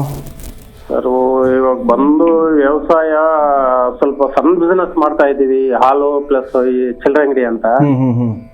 ಯಾವುದೇ ಮಾಡಲಿ ಡೆವಲಪ್ಮೆಂಟ್ ಆಗ್ತಾ ಇಲ್ಲ. ಪ್ರತಿಯೊಂದು ವ್ಯವಹಾರದಲ್ಲಿ ಕುಲುಕ ಬರ್ತಾನೆ ಇರ್ತದೆ. ಮುಂದೆ ಏನು ಅಜ್ಜೆ ಹಾಕೋಣ ಅಂದ್ರೆ ಏನೋ ಒಂದು ತೊಂದರೆ ಕಾಣಿಸ್ತಾನೆ ಇರ್ತದೆ ಸರ್. ನಿಮ್ದು ನಕ್ಷತ್ರ ರಾಶಿ ಗೊತ್ತಿದೆಯಾ ಸರ್? ಆ ಜಾತಕ ಪ್ರಕಾರ ನಮ್ದು ಶತಭಿಷ ನಕ್ಷತ್ರ ಅಂತ ಹೇಳ್ತಾರೆ. ಶತಭಿಷ ನಕ್ಷತ್ರ ಕುಂಭರಾಶಿ ಕರೆಕ್ಟ್ ಆಗಿದೆ. ಆಯ್ತು. ಇವಾಗ ಈ ಕೆಲಸ ಎಷ್ಟು ವರ್ಷದಿಂದ ಮಾಡ್ಕೊಂಡು ಬಂದಿದ್ದೀರಾ? ಯಾವ ಸರ್ ಬಿಸಿನೆಸ್ ಅಂತ ಅನ್ನೋದು? ಈಗ ವ್ಯವಸಾಯ, ಹಾಲಿನ ವ್ಯಾಪಾರ ಅಂತ ಹೇಳಿದ್ರಲ್ವಾ ಸರ್? ಒಂದು 3-4 ವರ್ಷದಿಂದ ಈಚೆ ಸರ್. 3-4 ವರ್ಷದಿಂದ ಮಾಡ್ತಾ ಇದ್ರೆ ಅಷ್ಟು ಏಳಿಗೆ ಕಾಣಿಸ್ತಾ ಇಲ್ಲ. ಆಯ್ತು ನೋಡಿ, ನಿಮ್ದು ಕರ್ಕಾಟಕ ಲಗ್ನ. ಸೊ ಲಗ್ನದಿಂದ 10ನೇ ಮನೆ ಅಂದ್ರೆ ಉದ್ಯೋಗ ಸ್ಥಾನಾಧಿಪತಿ ಕುಜ. ಸೊ ಕುಜ ನಿಮಗೆ ಜಾತಕದಿಂದ ದ್ವಿತೀಯ ಸ್ಥಾನದಲ್ಲೇ ಇದ್ದಾನೆ, ಧನಸ್ಥಾನದಲ್ಲಿ ಇದ್ದಾನೆ. ಆದರೆ 10ನೇ ಮನೆಯಲ್ಲಿ ನಿಮಗೆ ಬುಧ ಮತ್ತು ರವಿ ಇಬ್ಬರೂ ಇರುವಂಥದ್ದು. ತುಂಬ ಒಳ್ಳೆ ಯೋಗ ಇದೆ. ಆದರೆ ಯೋಗವನ್ನು ನೀವು ಪೂರ್ತಿಯಾಗಿ ಬಳಸ್ಕೊಳ್ಳೋದಕ್ಕಾಗಿಲ್ಲ. ಈಗ ನಡೀತಾ ಇರೋಂಥ ದಶಾಭುಕ್ತಿಗಳು ತೊಗೊಂಡ್ರೆ ನಿಮಗೆ ಶನಿ ದಶೆ ನಡೀತಾ ಇದೆ. ಸೊ ಶನಿ ದಶೆನಲ್ಲಿ ನಿಮಗೆ ಈಗ ಇನ್ನೇನು ಶನಿ ದಶೆ ಮುಗಿಯುವಂಥ ಒಂದು ಸಮಯ. ಇವಾಗ 2025 ಆಗಸ್ಟ್ಗೆ ನಿಮಗೆ ಶನಿ ದಶೆ ಮುಗಿದು ಅಲ್ಲಿಂದ ಆಚೆಗೆ ಬುಧ ದಶೆ ಪ್ರಾರಂಭ ಆಗುತ್ತೆ. ಈಗ ಶನಿ ದಶೆ ಗುರುಭುಕ್ತಿ ನಡೀತಾ ಇದೆ. ಶತಭಿಷ ನಕ್ಷತ್ರ ಕುಂಭರಾಶಿ ಆಗಿರೋದ್ರಿಂದ ನಿಮ್ಗೆ ಇವಾಗ 7.5 ಕೂಡ ನಡೀತಾ ಇದೆ. ನಿಮಗೆ ಗೊತ್ತಿರುತ್ತೆ ವಿಷಯ. ಧನಸ್ಥಾನದಲ್ಲಿ ಶನೈಶ್ಚರ ಇರುವಂಥದ್ದು ಮತ್ತು ಜಾತಕದಲ್ಲೂ ಅಷ್ಟೇ ಶನೈಶ್ಚರದ ಒಂದು ದಶೆ ಕೊನೆ ಭಾಗ ನಡೀತಾ ಇರುವಂಥದ್ದು. ಸೊ ಮುಖ್ಯವಾಗಿ ಈಗ ಗುರು ನಿಮಗೆ ಅನುಕೂಲಕರವಾಗಿದ್ದಾನೆ, 5ನೇ ಮನೆಯಲ್ಲಿ ಇರೋದ್ರಿಂದ ಗುರು ಅನುಕೂಲಕರವಾಗಿದ್ದಾನೆ. ಸೊ ಮುಂದೆ ಬರುವಂಥ ಬುಧ ದಶೆ ನಿಮಗೆ ಸಾಕಷ್ಟು ಅನುಕೂಲಗಳು ಮಾಡುವಂಥ ಒಂದು ಸಾಧ್ಯತೆ ಇದೆ. ಅಂದರೆ ಆಗಸ್ಟಿಂದ ಆಚೆಗೆ ಸ್ವಲ್ಪ ಏಳಿಗೆ ಆಗುತ್ತೆ. ನೀವು ಮಾಡುವಂಥ ವೃತ್ತಿನಲ್ಲಿ ನಿಮಗೆ ಲಾಭಗಳು ಮತ್ತು ಅದನ್ನು ಇನ್ನೂ ದೊಡ್ಡ ಮಟ್ಟಕ್ಕೆ ಬೆಳೆಸುವಂಥ ಒಂದು ಸಾಧ್ಯತೆ ಎಲ್ಲವೂ ತುಂಬ ಚೆನ್ನಾಗಿ ಕಾಣಿಸ್ತಾ ಇದೆ. ಶನಿವಾರ ಅಥವಾ ಮಂಗಳವಾರದ ದಿವಸ ಮನೆಯಲ್ಲಿ ಒಂದು ಶನಿ ಶಾಂತಿ ಹೋಮವನ್ನು ಮಾಡಿಸ್ಕೊಳ್ಳಿ. ಮನೆಯಲ್ಲ ಸರ್? ಮನೆಯಲ್ಲಿ ಅನುಕೂಲ ಆದರೆ ಮನೆಯಲ್ಲಿ ಮಾಡಿಸ್ಕೊಳ್ಳಿ. ಇಲ್ಲದೆ ಹೋದ ಪಕ್ಷದಲ್ಲಿ ಯಾವುದಾದ್ರೂ ಶನೈಶ್ವರನ ದೇವಸ್ಥಾನದಲ್ಲೂ ಸಹ ಮಾಡಿಸ್ಬೋದು. ಧನ್ಯವಾದ ಸುಬ್ರಹ್ಮಣ್ಯ ಅವರೇ ಕರೆ ಮಾಡಿದ್ದಕ್ಕೆ. ಗುರುಜಿ ಇನ್ನೊಬ್ರು ಕಾಲರ್ ಇದ್ದಾರೆ, ಪ್ರಭಾವತಿ ಅಂತ, ಮಾತಾಡ್ಸೋಣ. ನಮಸ್ತೆ ಮಾ. ನಮಸ್ತೆ. ನಮಸ್ತೆ ನಮಸ್ತೆ, ಗುರುಜಿ ಇದ್ದಾರೆ, ಮಾತಾಡಿ. ನಮಸ್ತೆ ಗುರುಜಿ. ನಮಸ್ಕಾರ ಅಮ್ಮ. ಗುರುಜಿ, ಅದೇ ನಾನು ಪಾಪ ನಿಮ್ ಟೈಮ್ ತಗೊಳಲ್ಲ. ನಂಗೆ ಏನಂದ್ರೆ ಗುರುಜಿ 2016ನೇ ಇಸ್ವಿವರೆಗೂ ನನ್ಗೆ ತುಂಬಾ ಒಳ್ಳೇದಾಗ್ತಾ ಇತ್ತು. ಅವಾಗ್ಲಿಂದ ಇಲ್ಲಿವರೆಗೂ ನನ್ಗೆ ಪೆಟ್ಟು ಮೇಲೆ ಪೆಟ್ಟು ಗುರುಜಿ. ಒಂದೇನು ಒಳ್ಳೇದಾಗ್ತಾ ಇಲ್ಲ ಗುರುಜಿ, ನನ್ಗೆ ಬೇಜಾರಾಗ್ಬಿಟ್ಟಿದೆ. ನಿಮ್ದು ಡೇಟ್ ಆಫ್ ಬರ್ತ್ ಹೇಳಿ ಮಾ. 22/12/1978 ಬೆಳಗಿನ ಜಾವ ಹುಟ್ಟಿರೋದು. 22/12/1978. ಟೈಮಿಂಗ್ಸು ಬೆಳಗಿನ ಜಾವ ಗುರುಜಿ, ಅಂದ್ರೆ ಕರೆಕ್ಟ್ ಆಗಿ ಗೊತ್ತಿಲ್ಲ, 5ರಿಂದ 6 ಗಂಟೆ ಒಳಗಡೆ. ಸಮಸ್ಯೆ ಅಂದ್ರೆ ಯಾವ ತರದ ಸಮಸ್ಯೆ ಆಗಿದೆಯಮ್ಮ ನಿಮಗೆ? ನನ್ಗೆ ದುಡ್ಡು ಹಣ ಬೇಕಾದಷ್ಟು ಹೊಟ್ಟೋಯ್ತು ಗುರುಜಿ. ಹೇಳ್ಬೇಕು ಅಂದ್ರೆ ಸಿಕ್ಕಾಪಟ್ಟೆ ಲಕ್ಷಗಟ್ಲೆ ಒಂದು ದುಡ್ಡು ಕಳ್ಕೊಂಡಿದೀನಿ ಗುರುಜಿ. ಇವ್ರ ಮನೆಗೆ ಬಂದಾದ್ಮೇಲೆ ಸುಮ್ನೆ ಅವ್ರಿಗೆ 3 ಜನ ಹಾಕ್ದಿರು ಯಾವಾಗ್ಲೂ ಎನಿ ಟೈಮ್ ಅಯ್ಯೋ ಅಂತಾರೆ. ಇವ್ ಗಂಡ ಸರಿಗಿಲ್ಲ ಗುರುಜಿ, ಅವ್ರು ಬೇರೆ ಲಿಂಕ್ ಎಲ್ಲ ಇಟ್ಕೊಂಡಿರ್ಬೋದು, ನಾನು ಅದನ್ನೆಲ್ಲ ನಾನು ಹೇಳಕ್ ಆಗಲ್ಲ. ಬಟ್ ತುಂಬಾ ಅನುಭವಿಸಿದೀನಿ ಗುರುಜಿ. ಹೌದು, ಇಲ್ಲಿ ಬಹಳ ನಂಬಿ ನೀವು ವ್ಯಕ್ತಿಗಳನ್ನ ನೀವು ವ್ಯವಹಾರ ಮಾಡಿ ಹೋಗಿದ್ದೀರಾ. ಅಂದ್ರೆ ವ್ಯವಹಾರ ಅಂತ ನೋಡಿಲ್ಲ ನೀವು, ನಾನು ನನ್ನದು ಅನ್ಕೊಂಡು ನೀವು ಸಹಾಯ ಮಾಡಿದ್ದೀರಾ ನೀವು. ಹೌದು ಗುರು. ಆದ್ರೆ ಜನ ಅದನ್ನ ನಿಮ್ಮ ಒಳ್ಳೆತನ ಸ್ವಾರ್ಥಕ್ಕೋಸ್ಕರ ಬಳಸ್ಕೊಂಡಿದ್ದಾರೆ. ಹೌದು, ಇದು ಆಗಿರುವಂತ ಸಮಸ್ಯೆ. ಈಗ ನಿಮ್ಗೆ ನಡೀತಾ ಇರುವಂತದ್ದು ಗುರುದಶೆ ನಡೀತಾ ಇದೆ 2013ರಿಂದ. ಈಗ ಗುರುದಶೆನಲ್ಲಿ ನಿಮಗೆ ರವಿ ಭುಕ್ತಿ ಕಳೆದು ಚಂದ್ರಭುಕ್ತಿ ನಡೀತಾ ಇದೆ. ಗುರುದಶ ಚಂದ್ರಭುಕ್ತಿ ಇನ್ನೇನು ಮುಗಿಯುವಂತ ಸಮಯ. ಮುಂದಕ್ಕೆ ಕುಜಭುಕ್ತಿ ಪ್ರಾರಂಭ ಆಗುತ್ತೆ ನಿಮಗೆ. ಲಗ್ನಾಧಿಪತಿ ಷಷ್ಠಾಧಿಪತಿ ಎರಡೂ ಸಹ ಕುಜನಾಗ್ತಾನೆ. ಎರಡೂ ಆಗಿ ಕುಜ ನಿಮಗೆ ಲಗ್ನದಿಂದ ದ್ವಿತೀಯ ಸ್ಥಾನದಲ್ಲೇ ಕೂತ್ಕೊಂಡಿದ್ದಾನೆ. ಇದಾದ್ಮೇಲೆ ರಾಹು ಭುಕ್ತಿ ಬರತಕ್ಕಂಥದ್ದು 2027ರ ನಂತರ ರಾಹು ಭುಕ್ತಿ ಬರುತ್ತೆ. ರಾಹು ಕೂಡ ನಿಮಗೆ ಲಗ್ನದಿಂದ 10ನೇ ಮೇಲೆ ಇರುವಂಥದ್ದು. ಸೊ ಓವರ್ ಆಲ್ ತಗೊಂಡ್ರೆ ಗುರುದಶೆ ನಿಮಗೆ ಹೆಚ್ಚಾಗಿ ಅನುಕೂಲ ಆಗ್ತಾ ಇಲ್ಲಮ್ಮ. ಮುಖ್ಯವಾಗಿ ಗುರು ವಕ್ರಿ ಆಗಿರೋದ್ರಿಂದ ನೀವೇನು ಮಾಡ್ಕೋಬೇಕು ಅಂತಂದ್ರೆ, ಒಂದು ಕನಕಪುಷ್ಯ ರಾಗವನ್ನು ನೀವು ಬಂಗಾರದಲ್ಲಿ ಮಾಡಿಸಿ ಬಲಗೈನಲ್ಲಿ ಅಥವಾ ಎಡಗೈನಲ್ಲಿ ತೋರು ಬೆರಳಿನಲ್ಲಿ ಧಾರಣೆಯನ್ನು ಮಾಡ್ಕೊಳ್ಳಿ. ಗುರು ಸನ್ನಿಧಾನ ಆಗಬೇಕು. ಅಲ್ಲಿ ಪರಮಾತ್ಮ ಇರ್ತಾನೆ, ಈಶ್ವರನ ಸನ್ನಿಧಾನ ಆಯಿತು. ನೀವು ಗುರುಕ್ಷೇತ್ರಗಳಿಗೆ ಹೋಗ್ಬೇಕು, ಗುರುಪೀಠಗಳಿಗೆ ಹೋಗ್ಬೇಕು. ಅರ್ಥ ಆಯ್ತಲ್ಲ? ಜಗದ್ಗುರುಗಳು ಅವಧೂತರು ಇರತಕ್ಕಂಥ ಜಾಗಕ್ಕೆ ಹೋಗ್ಬೇಕಾಗತ್ತೆ ನೀವು. ಸೊ ಶೃಂಗೇರಿ, ಮಂತ್ರಾಲಯ ಈ ತರದ ಒಂದು ಸ್ಥಳಗಳಿಗೆ ಹೋಗಿ ಅಲ್ಲಿ ಗುರುಗಳಿಂದ ನೀವು ಶ್ರೀಫಲ ಮತ್ತು ಮಂತ್ರಾಕ್ಷರ ಎರಡನ್ನೂ ಸ್ವೀಕಾರ ಮಾಡ್ಕೊಂಡು ಬನ್ನಿ. ಆಮೇಲೆ ಕಾರ್ತವೀರ್ಯಾರ್ಜುನ ಜಪ ಅಂತ ಒಂದು ಮಂತ್ರ ಇದೆ. ಇದು ನಷ್ಟದ್ರವ್ಯ ಲಾಭ ಮಂತ್ರ ಅಂತ ಹೇಳ್ತೀವಿ. ಇದನ್ನ ನೀವು ಸರಿಯಾದ ಪುರೋಹಿತರ ಒಂದು ಮಾರ್ಗದರ್ಶನದಲ್ಲಿ 10,000 ಜಪ ಮಾಡಿಸಿ ಮನೆಯಲ್ಲಿ. ನೀವು ಕಳ್ಕೊಂಡಿರೋ ಹಣ ನಿಮಗೆ 60ರಿಂದ 65% ವಾಪಸ್ ಬರುವಂತ ಸಾಧ್ಯತೆ ಇರುತ್ತೆ. ಇದಿಷ್ಟು ಅನುಸರಿಸಿ ಒಳ್ಳೇದಾಗತ್ತೆ. ನೀವೇ ಏನಾದ್ರೂ ಮಾಡ್ಕೊಡ್ತೀರಾ ಗುರುಗಳೇ? ನಿಮ್ಮ ಹತ್ರನೇ ಖಂಡಿತ ಅಮ್ಮ, ಖಂಡಿತ. ನಿಮ್ಗೆ ತೆರೆ ಮೇಲೆ ಬರ್ತಾ ಇರುವಂತ ನಂಬರ್ಗಳಿದೆಯಲ್ಲ, ಆ ನಂಬರ್ಗಳಿಗೆ ಕರೆ ಮಾಡಿ ನಮ್ಮ ತಂಡ. ಟಿವಿ ನೋಡ್ತಾ ಇಲ್ಲ ಗುರುಜಿ, ನನ್ನ ಹತ್ರ ಟಿವಿ ಇಲ್ಲ, ಅದಕ್ಕೋಸ್ಕರ ನಾನು. ಆಯ್ತು, ನಮ್ಮ ಟೀಮ್ ನಿಮ್ಮನ್ನು ಕಾಂಟ್ಯಾಕ್ಟ್ ಮಾಡಿದಾರಲ್ವಾ, ನಿಮ್ಗೆ ಕಾಲ್ ಮಾಡ್ಬೇಕು. ಆಯ್ತು, ನಾನು ಅವ್ರಿಗೆ ಹೇಳ್ತೀನಿ ಬಿಡಿ, ಅವ್ರು ನಿಮ್ಮನ್ನ ಸಂಪರ್ಕಿಸ್ತಾರೆ, ಎಲ್ಲ ಮಾಹಿತಿ ಕೊಡ್ತಾರೆ, ಮಾಡ್ಕೊಡ್ತೀವಿ. ಬಹಳಷ್ಟು ಮಾಹಿತಿಯನ್ನ ತಿಳಿದುಕೊಂಡ್ವಿ. ಈಗ ದ್ವಾದಶ ರಾಶಿಗಳ ದಿನ ಭವಿಷ್ಯದ ಬಗ್ಗೆ ತಿಳಿದುಕೊಳ್ಳೋಣ. ಗುರುಜಿ ತಿಳಿಸಿ. ಈಗ ದ್ವಾದಶ ರಾಶಿಗಳ ಫಲಾಫಲಗಳ ಬಗ್ಗೆ ಗಮನ ಹರಿಸೋಣ. ಮೊದಲಿಗೆ ಮೇಷರಾಶಿ. ಮೇಷರಾಶಿಯವರಿಗೆ ಬಹಳ ವಿಶೇಷವಾಗಿರತಕ್ಕಂಥ ದಿವಸ ಇವತ್ತು. ಯಾಕಂದರೆ ರಾಶಿನಲ್ಲಿ ಶುಕ್ರ ಇರುವಂಥದ್ದು, ದ್ವಿತೀಯ ಸ್ಥಾನದಲ್ಲಿ ಚಂದ್ರ ಮತ್ತು ರವಿ ಇಬ್ಬರೂ ಇರತಕ್ಕಂಥದ್ದು ಅದ್ಭುತವಾಗಿರುವಂಥ ಒಂದು ದಿವಸ ಇವತ್ತಾಗಿರುತ್ತೆ. ಇವತ್ತು ನೀವು ಹೋದ ಕಡೆನೆಲ್ಲ ಸೆಂಟರ್ ಆಫ್ ಅಟ್ರಾಕ್ಷನ್ ಆಗಿರ್ತೀರ. 10 ಜನಗಳ ಒಂದು ಆಕರ್ಷಣೆ ನಿಮ್ಮ ಕಡೆ ಅನಾಯಾಸವಾಗಿ ಸೆಳ್ಕೊಳ್ತೀರ. ಅಂದರೆ ನೀವು ಪ್ರಯತ್ನ ಇಲ್ಲದೆ ಎಫರ್ಟ್ಲೆಸ್ ಆಗಿ you will become centre of attraction. ಇವತ್ತಿನ ದಿವಸ ತುಂಬ ವಿಶೇಷವಾಗಿದೆ. ಚಂದ್ರ ರವಿ ಇಬ್ಬರು 2ನೇ ಮನೆಯಲ್ಲಿ ಸೇರಿದಾಗ ಇವತ್ತು ನಿಮ್ಮ ಪವರ್ ಜಾಸ್ತಿ ಆಗುತ್ತೆ. ನೀವು ಕೆಲಸ ಮಾಡ್ತಕ್ಕಂಥ ಜಾಗದಲ್ಲಿ ನಿಮ್ಮ ಪೊಸಿಷನ್ ಜಾಸ್ತಿ ಆಗುತ್ತೆ, ನಿಮಗೆ ಗೌರವ ಜಾಸ್ತಿ ಆಗುತ್ತೆ. ಅದೇ ಪ್ರಕಾರವಾಗಿ ಇವತ್ತು ಅಧಿಕಾರ ವರ್ಗದಲ್ಲಿ ಮತ್ತು ಈ ಒಂದು ಅಡ್ಮಿನಿಸ್ಟ್ರೇಟಿವ್ ಲೆವೆಲ್ನಲ್ಲಿ ಎಲ್ಲ ಕೆಲಸಗಳು ಸರಾಗವಾಗಿ ನಡ್ಕೊಂಡು ಹೋಗ್ತಕ್ಕಂಥ ದಿವಸ ಇವತ್ತಾಗಿರುತ್ತೆ. ಹೈಲಿ ಇನ್ಫ್ಲೂಯೆನ್ಷಿಯಲ್ ಪರ್ಸನ್ಸ್ ನಿಮಗೆ ಪರಿಚಯ ಆಗ್ತಾರೆ ಇವತ್ತಿನ ದಿವಸ. ಆ ಪರಿಚಯಗಳನ್ನು ಸರಿಯಾಗಿ ಬಳಸ್ಕೊಳ್ಳಿ, ಲೈಫ್ನಲ್ಲಿ ಚೆನ್ನಾಗಿರುತ್ತೆ, ಎಲ್ಲ ಮುಂದಕ್ಕೆ ಹೋಗುತ್ತೆ. ರಾಷ್ಟ್ರಾಧಿಪತಿ ಕುಜ ಸುಖಸ್ಥಾನದಲ್ಲಿ ನೀಚನಾಗಿರೋದ್ರಿಂದ ಆ ಕುಜನಿಗೆ ಒಂದು ಪರಿಹಾರವನ್ನು ಮಾಡ್ಕೋಬೇಕಾಗತ್ತೆ. ನೀವು ದುರ್ಗಾ ಕೀಲಕವನ್ನು ಪಾರಾಯಣವನ್ನು ಮಾಡಿ ಮತ್ತು ರಾಜರಾಜೇಶ್ವರಿ ಅಷ್ಟಕವನ್ನು ಸಹ ಹೇಳ್ಕೊಳ್ಳಿ, ಶುಭವಾಗುತ್ತೆ. ವೃಷಭ ರಾಶಿ ವಿಚಾರ ತೆಗೆದುಕೊಂಡಿದ್ದಾದಲ್ಲಿ ವೃಷಭ ರಾಶಿಯವರಿಗೆ ರಾಶಿನಲ್ಲೇ ಚಂದ್ರ ಮತ್ತು ರವಿ ಸಂಯೋಗ ಇರತಕ್ಕಂಥದ್ದು ಅದ್ಭುತವಾಗಿದೆ. ಏನು ಸಮಸ್ಯೆ ಏನಿಲ್ಲ. 11ರಲ್ಲಿ ಶನಿ, 10ರಲ್ಲಿ ರಾಹು ಎಲ್ಲವೂ ಚೆನ್ನಾಗಿದೆ ನಿಮಗೆ. ಆದರೆ ರಾಷ್ಟ್ರಾಧಿಪತಿ ಶುಕ್ರ ಮಾತ್ರ ನಿಮಗೆ ಇವತ್ತು 12ನೇ ಮನೆಯಲ್ಲಿರೋದ್ರಿಂದ ನಿಮ್ಮಲ್ಲಿರತಕ್ಕಂಥ ಒಂದು ಎಂಪತಿ ಅಂತ ಏನು ಹೇಳ್ತೀವಿ, ಬೇರೆಯವ್ರಿಗೋಸ್ಕರ ಮಿಡಿಯತಕ್ಕಂಥ ಒಂದು ಗುಣ ಇದು ಜಾಸ್ತಿ ಆಗೋಗುತ್ತೆ. ಇದನ್ನು ಸ್ವಲ್ಪ ಜನ ಇವತ್ತು ದುರುಪಯೋಗ ಪಡಿಸ್ಕೊಳ್ತಾರೆ. ಯಾವುದೋ ಒಂದು NGOಗೆ ಸಹಾಯ ಮಾಡಬೇಕು, ಇಲ್ಲ ಯಾವುದೋ ಒಂದು ಆರ್ಫನೇಜ್ ಡೊನೇಷನ್ ಕೊಡಬೇಕು ಅನ್ನೋ ಭಾವನೆ ಇರುತ್ತೆ ನಿಮಗೆ. ಆದರೆ ಅಪಾತ್ರ ದಾನ ಆಗೋಗುತ್ತೆ. ಅವರು ಡಿಸರ್ವಿಂಗ್ ಪರ್ಸನ್ಸಾ, ಜೆನ್ಯೂನಾ ಅಲ್ವಾ, ಫ್ರಾಡ್ಸ್ಟರ್ಸಾ ಚೆಕ್ ಮಾಡಿಬಿಟ್ಟು ನಂತರ ಕೈ ಹಾಕಿ. ಅದೇ ಥರ ಬೇರೆಯವರ ಸಮಸ್ಯೆಗೆ ಇವತ್ತು ಮರುಗೋದಕ್ಕೆ ಹೋಗಿ ಸ್ವಲ್ಪ ನೀವು ಸಮಸ್ಯೆಯಲ್ಲಿ ಸಿಕ್ಕಾಕೊಳ್ತಕ್ಕಂಥ ಸಾಧ್ಯತೆ ಇರುತ್ತೆ. ಜಾಗೃತಿಯಿಂದ ಇರಬೇಕಾಗತ್ತೆ. ಇಂದ್ರಾಕ್ಷಿ ದೇವಿಯ ಸ್ತೋತ್ರವನ್ನು ಹೇಳ್ಕೊಳ್ಳೋದ್ರಿಂದ ಮತ್ತು ಅಪರಾಜಿತ ಸ್ತೋತ್ರವನ್ನು ಹೇಳ್ಕೊಳ್ಳೋದ್ರಿಂದ ಇವತ್ತು ನಿಮಗೆ ಶುಭವಾಗುತ್ತೆ. ಮಿಥುನ ರಾಶಿಯವರಿಗೆ ಇವತ್ತಿನ ದಿವಸ ಚಂದ್ರ ರವಿ ಇಬ್ಬರೂ ಸಹ ವ್ಯಯದಲ್ಲಿರತಕ್ಕಂಥದ್ದು. ಮನಸ್ಸು ಹತೋಟಿನಲ್ಲಿರೋದಿಲ್ಲ. ರಾಂಗ್ ಡಿಸಿಷನ್ಸ್ನ ಮಾಡ್ತೀರಾ, ಮಿಸ್ಕ್ಯಾಲ್ಕುಲೇಷನ್ಸ್ನ ಮಾಡ್ತೀರಾ. ಯಾವತ್ತೂ ನಾವು ಹೇಳ್ತಾ ಇರ್ತೀವಿ ಒಂದು ಮಾತನ್ನು, conflict between heart and mind ಅಂತ ಹೇಳ್ತೀವಿ. ಇವತ್ತು ಮನಸ್ಸಿನಿಂದ ಆಲೋಚನೆ ಮಾಡೋ ಜಾಗದಲ್ಲಿ ತುಂಬ ಕ್ಯಾಲ್ಕುಲೇಟಿವ್ ಆಗಿ ಯೋಚನೆ ಮಾಡ್ತೀರಾ. ಇಲ್ಲ ಮೈಂಡಿಂದ ಆಲೋಚನೆ ಮಾಡುವಂಥ ಒಂದು ಸಂದರ್ಭದಲ್ಲಿ ಇವತ್ತು ಲೆಕ್ಕಾಚಾರ ಇಟ್ಟು ಮಾಡೋ ಜಾಗದಲ್ಲಿ ತುಂಬ ಸಾಫ್ಟಾಗಿ ಹೋಗ್ತೀರಾ. ಈ ರೀತಿ ಕ್ಲಾಶಸ್ ಆಗದೆ ಇರೋ ಥರ ನೋಡ್ಕೊಳ್ಳಿ. ಇಂಪಾರ್ಟೆಂಟ್ ಡಿಸಿಷನ್ಸ್ ಇದ್ದರೆ 2 ದಿವಸದವರೆಗೂ ಪೋಸ್ಟ್ಪೋನ್ ಮಾಡಿ. ಚಂದ್ರ ಕರ್ಕಾಟಕ ರಾಶಿ ದಾಟಿ ಸಿಂಹರಾಶಿವರೆಗೆ ಬರೋವರೆಗೂ ಸಹ ಸ್ವಲ್ಪ ವೆಯ್ಟ್ ಮಾಡಿ. ಆಮೇಲೆ ನಿಮಗೆ ಡಿಸಿಷನ್ ಮೇಕ್ನಲ್ಲಿ ಕ್ಲಾರಿಟಿ ಸಿಗುತ್ತೆ. ಮಿಥುನ ರಾಶಿನವರು ಇವತ್ತಿನ ದಿವಸ ಮಹಾಗಣಪತಿ ಆರಾಧನೆ ಮಾಡತಕ್ಕಂಥದ್ದು. ಗಣೇಶ ಅಥರ್ವ ಶೀರ್ಷ ಮಂತ್ರಗಳನ್ನು ಪಾರಾಯಣ ಮಾಡಿ ಅಥವಾ ಕೇಳಿ, ಅದನ್ನು ಶ್ರದ್ಧೆಯಿಂದ ಶುಭವಾಗುತ್ತೆ. ಕರ್ಕಾಟಕ ರಾಶಿ ವಿಚಾರ ತೆಗೆದುಕೊಂಡಿದ್ದಾದಲ್ಲಿ ರಾಶಿಯಲ್ಲಿ ಕುಜ ನೀಚನಾಗಿದ್ದಾನೆ. ಆದರೆ ಚಂದ್ರ ರವಿ ಇಬ್ಬರೂ ಸಹ 11ನೇ ಮನೆಯಲ್ಲಿರೋದ್ರಿಂದ ವಿಶೇಷವಾದ ಲಾಭಗಳು, ಅನುಕೂಲಗಳು ಎಲ್ಲವೂ ಆಗುತ್ತೆ. ನಿಮ್ಮ ಎಮೋಷನಲ್ ಒಂದು ಲೈಫ್ ಅನ್ನತಕ್ಕಂಥದ್ದು ಏನಿದೆ ತುಂಬ ಬ್ಯಾಲೆನ್ಸ್ಡ್ ಆಗಿ ಎಲಿವೇಟೆಡ್ ಲೆವೆಲ್ನಲ್ಲಿ ಇವತ್ತು ಹೋಗುತ್ತೆ. ತುಂಬ ಚೆನ್ನಾಗಿರುತ್ತೆ, ಯಾವುದೇ ತೊಂದರೆ ಏನಿಲ್ಲ. ಲಾಭಾಂಶಗಳನ್ನು ಅಷ್ಟೇ ಅದ್ಭುತವಾಗಿ ಇವತ್ತು ಬುಕ್ ಮಾಡ್ಕೊಳ್ತೀರಾ ಯಾವುದೇ ಕ್ಷೇತ್ರದಲ್ಲಿರತಕ್ಕಂಥವ್ರು. ಆದರೆ ಮೆಷಿನರಿ ಬೇಸ್ಡಾಗಿ ವರ್ಕ್ ಮಾಡ್ತಕ್ಕಂಥವ್ರು ಮತ್ತು ಈ ಒಂದು ಸರ್ಜಿಕಲ್ ಇನ್ಸ್ಟ್ರೂಮೆಂಟ್ಸ್ನ ಯೂಸ್ ಮಾಡ್ತಕ್ಕಂಥವ್ರು ಮತ್ತು ಈ ಒಂದು ಹೈಲಿ ಸ್ಕಿಲ್ಡ್ ಡಾಕ್ಟರ್ಗಳು, ಸರ್ಜನ್ಸು ಕೆಲವರು ಇರ್ತಾರೆ, ಅವರುಗಳು ಮಾತ್ರ ಇವತ್ತು ಸ್ವಲ್ಪ ಜಾಗೃತಿಯಿಂದ ಇರಿ. ಕುಜ ನೀಚನಾಗಿ ನಿಮ್ಮ ಜಾತಕದಲ್ಲಿರೋದ್ರಿಂದ, ನಿಮ್ಮ ರಾಶಿಯಲ್ಲಿರೋದ್ರಿಂದ ಇವತ್ತು ಆ ವಿಷಯದಲ್ಲೂ ಸ್ವಲ್ಪ ಸಮಸ್ಯೆಯನ್ನು ಒಡ್ಡತಕ್ಕಂಥ ಸಾಧ್ಯತೆ ಇರುತ್ತೆ. ಧನ್ವಂತರಿ ದೇವರನ್ನ ಆರಾಧನೆಯನ್ನು ಮಾಡೋದ್ರಿಂದ, ಸುದರ್ಶನ ಮಹಾವಿಷ್ಣುವಿನ ಸ್ಮರಣೆಯನ್ನು ಮಾಡೋದ್ರಿಂದ ನಿಮಗೆ ಶುಭವಾಗುತ್ತೆ.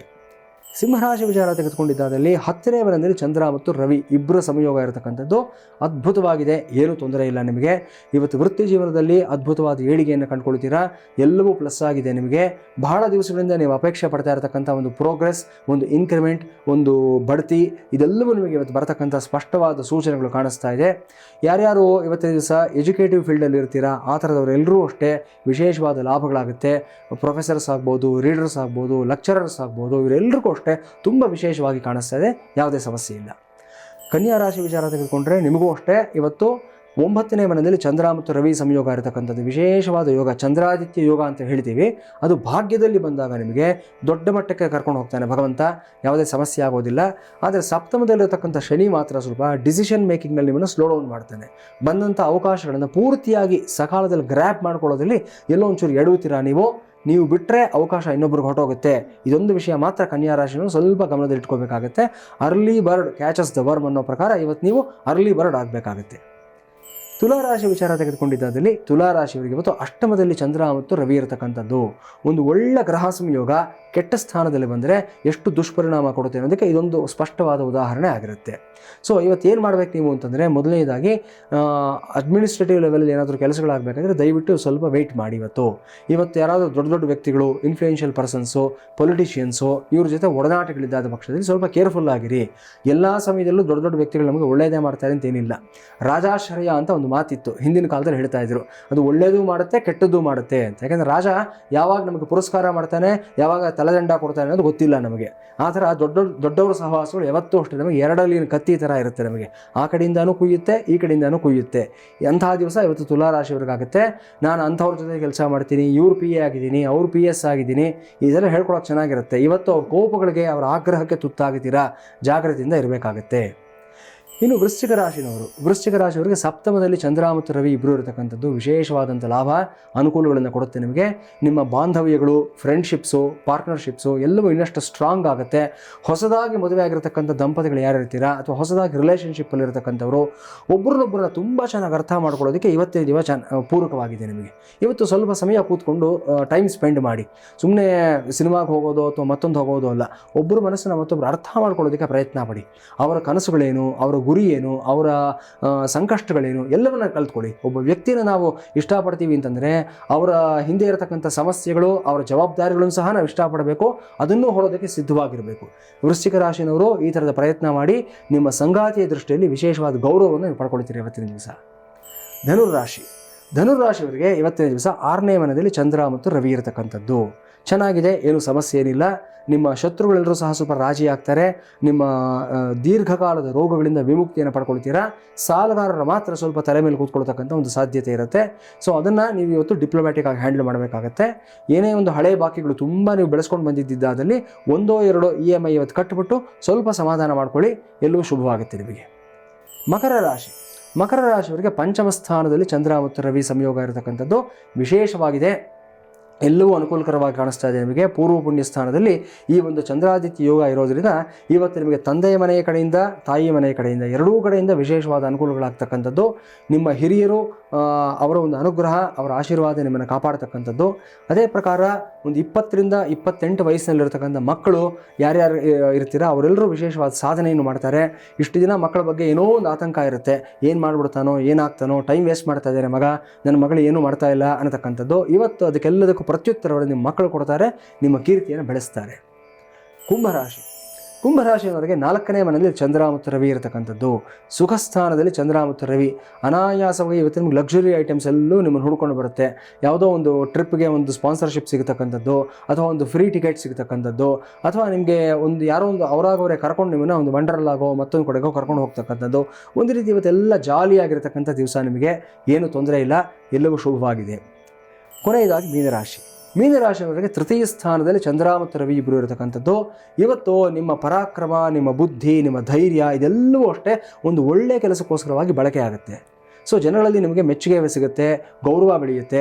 ಸಮಾಜದಲ್ಲಿ, ನಿಮ್ಮ ಸ್ಥಾನದಲ್ಲಿ, ನಿಮ್ಮ ಆಫೀಸ್ನಲ್ಲಿ ನಿಮಗೆ ವಿಶೇಷವಾದಂಥ ಒಂದು ಗುರುತಿಸುವಿಕೆ, ರೆಸ್ಪೆಕ್ಟ್ ಎರಡೂ ಬೆಳೆಯತಕ್ಕಂಥದ್ದು. ಅದೇ ಪ್ರಕಾರ ನಿಮ್ಮ ಒಡ ಹುಟ್ಟಿದವರು ಅಷ್ಟೇ ಇವತ್ತು ನಿಮ್ಮ ಮೇಲೆ ತುಂಬ ಅವಲಂಬಿತರಾಗಿರ್ತಾರೆ ಇವತ್ತು.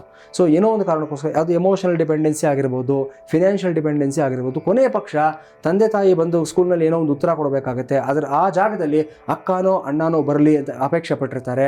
ಇವತ್ತು ಆ ಒಂದು ಥರ್ಡ್ ಪೇರೆಂಟ್ ಸ್ಥಾನವನ್ನು ನೀವು ತುಂಬಿಸಿ ನಿಮ್ಮ ಒಡ ಹುಟ್ಟಿದವರಿಗೆ ಆಸರೆಯಾಗಿ ಶುಭವಾಗುತ್ತೆ. ದ್ವಾದಶ ರಾಶಿಗಳ ದಿನ ಭವಿಷ್ಯದ ಬಗ್ಗೆ ತಿಳಿದುಕೊಂಡ್ವಿ.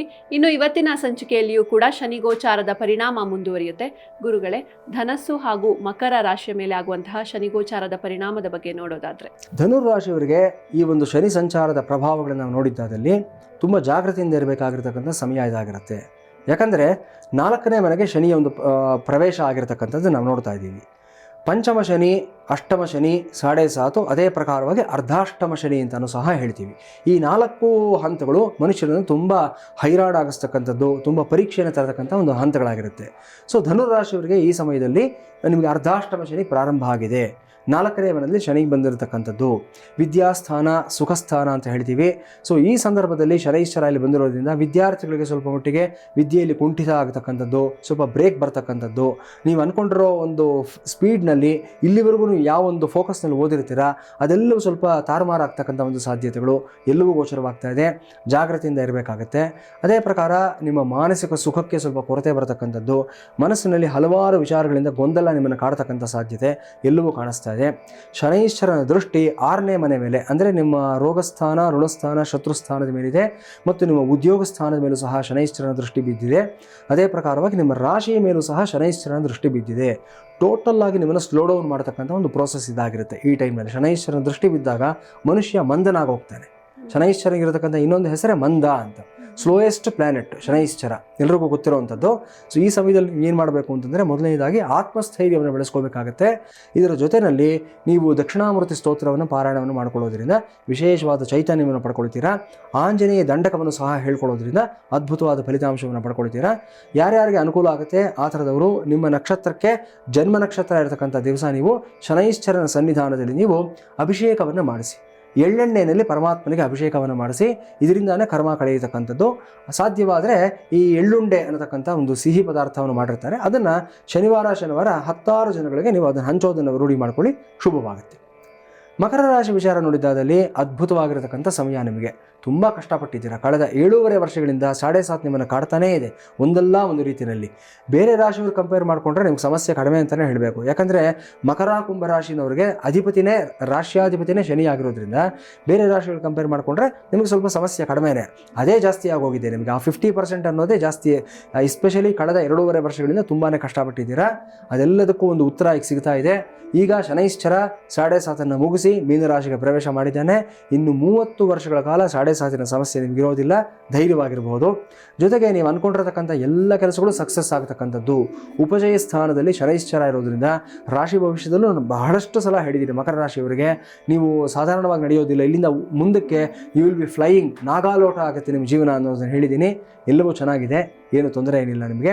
ಭಾಗ್ಯಸ್ಥಾನದ ಮೇಲೆ ಶನೈಶ್ಚರನ ದೃಷ್ಟಿ, ಪಂಚಮದ ಮೇಲೆ ಶನೈಶ್ಚರನ ದೃಷ್ಟಿ, ಅದೇ ಥರ ವ್ಯಯಸ್ಥಾನದ ಮೇಲೂ ಸಹ ಶನೈಶ್ಚರನ ದೃಷ್ಟಿ ಇರುವಂಥದ್ದು. ಈ ಪಂಚಮ ಮತ್ತು ವ್ಯಯಸ್ಥಾನದ ಮೇಲೆ ಶನೈಶ್ಚರನ ದೃಷ್ಟಿ ಬಿದ್ದಿರೋದಕ್ಕೆ ಮಾತ್ರ ಸ್ವಲ್ಪ ಜಾಗೃತಿಯಿಂದ ಇರಬೇಕಾಗತ್ತೆ. ಯಾವ ವಿಷಯದಲ್ಲಿ ಅಂತಂದರೆ, ಮಕ್ಕಳ ಜೊತೆ ನಿಮ್ಮ ಒಡನಾಟದಲ್ಲಿ ಸ್ವಲ್ಪ ಒಂದು ತಟಸ್ಥತೆ ಬರುವಂಥ ಒಂದು ಸಾಧ್ಯತೆ ಇರುತ್ತೆ. ಈ ಬಗ್ಗೆ ಕೇರ್ಫುಲ್ ಆಗಿರಬೇಕು. ಪ್ರತಿದಿನ ಅವ್ರ ಜೊತೆಯಲ್ಲಿ ನೀವು ಒಂದು ಇಂಟ್ರ್ಯಾಕ್ಷನ್ನು, ಒಂದು ಸಂವಹನವನ್ನು ಇಟ್ಕೊಳ್ಳೇಬೇಕಾಗುತ್ತೆ. ಜೊತೆಗೆ ಖರ್ಚು ವೆಚ್ಚಗಳು ಸ್ವಲ್ಪ ಈ ಸಮಯದಲ್ಲಿ ಕೈ ಮೀರಿ ಹೋಗ್ತಕ್ಕಂಥ ಸಾಧ್ಯತೆಯೂ ಸಹ ಇರುತ್ತೆ. ಸ್ವಲ್ಪ ಶೋ ಆಫ್ ನೇಚರ್ ಇರುತ್ತೆ ಮಕರ ರಾಶಿನವ್ರಿಗೆ. ಸೊ ಇದೇ ನಿಮಗೆ ಮುಳುವಾಗುತ್ತೆ. ಹಲವಾರು ಬಾರಿ ನಾನು ಹೇಳ್ತಾ ಇರ್ತೀನಿ ನಾನು. ಸೊ ಅನಾವಶ್ಯಕವಾದ ಪದಾರ್ಥಗಳನ್ನ ಖರೀದಿ ಮಾಡುವಂಥದ್ದು, ಸುಮ್ಮನೆ ತೊಗೊಂಡು ಬಂದದನ್ನು ಶೋ ಆಫ್ ಮಾಡುವಂಥದ್ದು, ಇದರಿಂದಲೇ ನಿಮ್ಮ ಖರ್ಚು ವೆಚ್ಚಗಳಲ್ಲೂ ಸಹ ಜಾಸ್ತಿ ಆಗೋ ಸಾಧ್ಯತೆ ಇರುತ್ತೆ. ಈ ಬಗ್ಗೆ ಜಾಗ್ರತೆ ಇರಲಿ. ಮನೆಯಲ್ಲಿ ನಿಮಗೆ ಅನುಕೂಲ ಆದಾಗ ಮನೆಯಲ್ಲಾಗಲಿ ಭಗವಂತನ ಸನ್ನಿಧಾನದಲ್ಲಾಗಲಿ ಲಕ್ಷ್ಮೀ ಕುಬೇರ ಹೋಮವನ್ನು ನೀವು ಮಾಡಿಸ್ಕೊಳ್ಳಿ ಮನೆಯಲ್ಲಿ. ಅಥವಾ ಹೋಮ ನಡೀತಾ ಇರತಕ್ಕಂಥ ಜಾಗದಲ್ಲಿ ನೀವು ಪ್ರತ್ಯಕ್ಷವಾಗಲಿ ಪರೋಕ್ಷವಾಗಲಿ ಭಾಗವಹಿಸಿ ಶುಭವಾಗುತ್ತೆ ನಿಮಗೆ. ಖಂಡಿತ ಗುರುಜಿ. ಇನ್ನು ಇಷ್ಟೊತ್ತು ನಮ್ಮ ಜೊತೆ ಇದ್ದು ಬಹಳಷ್ಟು ಅರ್ಥಪೂರ್ಣವಾದ ಮಾಹಿತಿಯನ್ನು ನೀಡಿದ್ದೀರಾ. ಧನ್ಯವಾದ ಗುರುಜಿ. ನಮಸ್ಕಾರಮ್ಮ. ಭದ್ರಂ ಕಲ್ಯಾಣಂ ಮಂಗಳಂ ಶಿವಂ ಶುಭಂ ಶೋಭನಂ. ಹರಿ ಓಂ. ಸ್ವಸ್ತಿ. ನೋಡಿದ್ರಲ್ವಾ ವೀಕ್ಷಕರೇ, ಇವತ್ತಿನ ಸಂಚಿಕೆಯಲ್ಲಿ ನಿತ್ಯ ಪಂಚಾಂಗ, ರಾಶಿ ಭವಿಷ್ಯ, ಶನಿಗೋಚಾರದ ಪರಿಣಾಮ, ಜೊತೆಗೆ ಬಿದಿಕೆ ಚಂದ್ರ ದರ್ಶನ ಹಾಗೂ ಸಹಸ್ರ ಚಂದ್ರ ದರ್ಶನ ಶಾಂತಿಯ ಬಗ್ಗೆಯೂ ಕೂಡ ಗುರುಗಳು ತಿಳಿಸಿಕೊಟ್ರು. ಇನ್ನು ನಾಳಿನ ಸಂಚಿಕೆಯಲ್ಲಿಯೂ ಕೂಡ ಶನಿಗೋಚಾರದ ಪರಿಣಾಮ ಮುಂದುವರಿಯುತ್ತೆ. ಇದರ ಜೊತೆಗೆ ಕರುಂಗಾಲಿ ಮಾಲಾದ ಮಹತ್ವವನ್ನು ಕೂಡ ತಿಳಿದುಕೊಳ್ಳೋಣ ಅಂತ ಹೇಳ್ತಾ ಇವತ್ತಿನ ಸಂಚಿಕೆಯನ್ನು ಮುಗಿಸೋಣ. ನೋಡ್ತಾ ಇರಿ ಜಿ ಕನ್ನಡ ನ್ಯೂಸ್. ಸತ್ಯವೇ ಸುದ್ದಿಯ ಜೀವಾಳ.